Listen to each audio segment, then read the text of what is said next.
There was a time where you could reasonably debate who the best quarterback currently in the NFL was, and Tom Brady made it clear that he's the guy. Then, who's the best quarterback of all time? Well, there are different debates, and Joe Montana, he was 4-0, and this guy and that guy.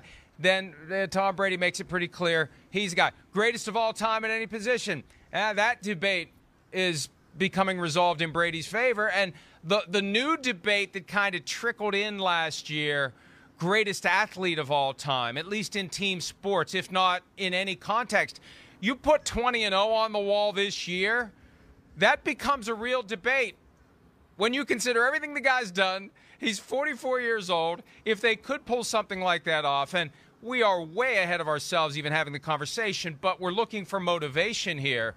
I think as he finds motivation to continue to achieve and continue to accomplish, that's where these different levels of debates come into focus. And I think if they would win it again, if they would somehow, some way, thread every needle and go undefeated, then that conversation of, is he the greatest of all time to ever grab a ball, a stick, put on a helmet, step onto a gridiron, a field, any area of competition where sport is involved, is he the best to ever do it? We're getting closer to that territory if he can keep it going. Yeah, there's no question. The one thing I mean, you know me, I push back against those narratives a little bit at times. I do. But, I mean, this is the greatest general in team sports in the history of any team sport, and at least in our country. That goes without saying. And I also will say, you know, the consistent greatness, the consistent goodness, we've never seen anything like it. No. Now, has he been, you know, the best quarterback in football through periods of time? I mean, we can go through it and, like, go through years where I could go, yeah, he's top 5, but I don't think he's the best quarterback. Yeah, he's top 5, but I don't think he's the best quarterback. Yeah, he's top 3, but I don't think he's the best quarterback. That to me, but he's always consistently right there in that area. And like you said, that's where it's just it's amazing. You know, we saw Peyton Manning and other quarterbacks at the end of their careers just, yeah, this, you know, hey, he's still good, but he's not like the guy that we'll remember where we just go, he's unstoppable. Brady, I mean, well, they turned the lights off. Okay, hey, we're still running a show here. But hey, but Brady, on the other hand, you know, it's just always been close to the top, and it's never really fallen far at any point of his career. And that to me is what is really amazing. Just the ability to stay right up there at that spot. You know, I always say the greatest player I ever saw in anything is Michael Jordan, because he could just do things and take over a game by himself. But, I mean, Tom Brady's right there in that conversation. There's no question. It's really amazing. To me, it's more amazing how consistently good for how long is really what I'll always remember Tom Brady for.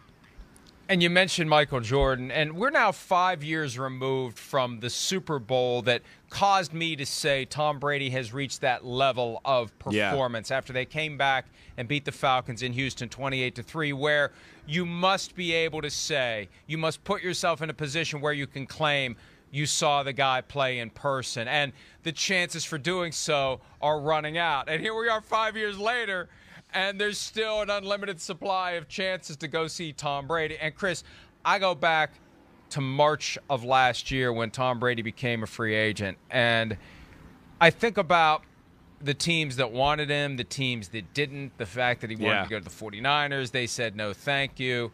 In hindsight, wouldn't you say that pretty much every team is kicking itself in the ass for not getting in on the Tom Brady sweepstakes, except for the Chiefs and the Packers, the teams that clearly have top 5 guys?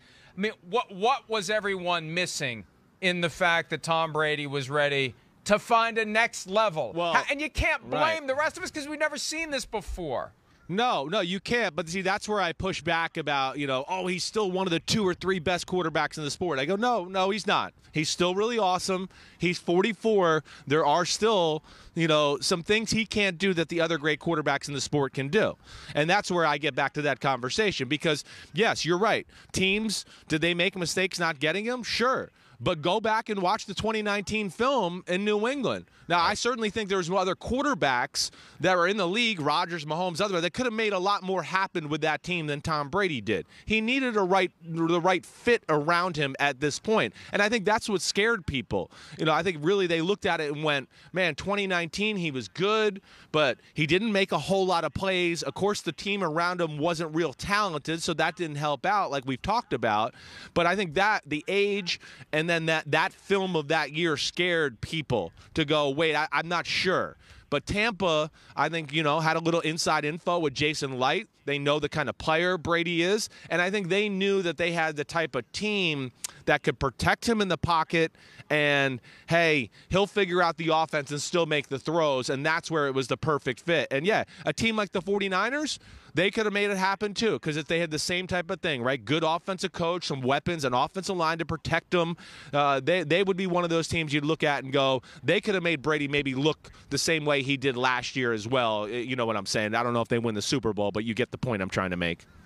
Another factor from 2019 that I don't think we can overlook, the reality that he knew that was it, that he was done, that basically get me the hell out of here, that sometimes, and this is where the human factors can creep into it, if he was just unhappy and it was time to move on, and you throw in the fact that they don't have the talent, and he was limping to the finish line there, he needed a fresh start, and that experience in 2019 may have rekindled in a big way the fire that we now see raging with the Tampa Bay Buccaneers.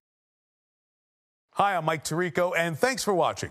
Make sure to hit subscribe for the latest news and highlights from NBC Sports.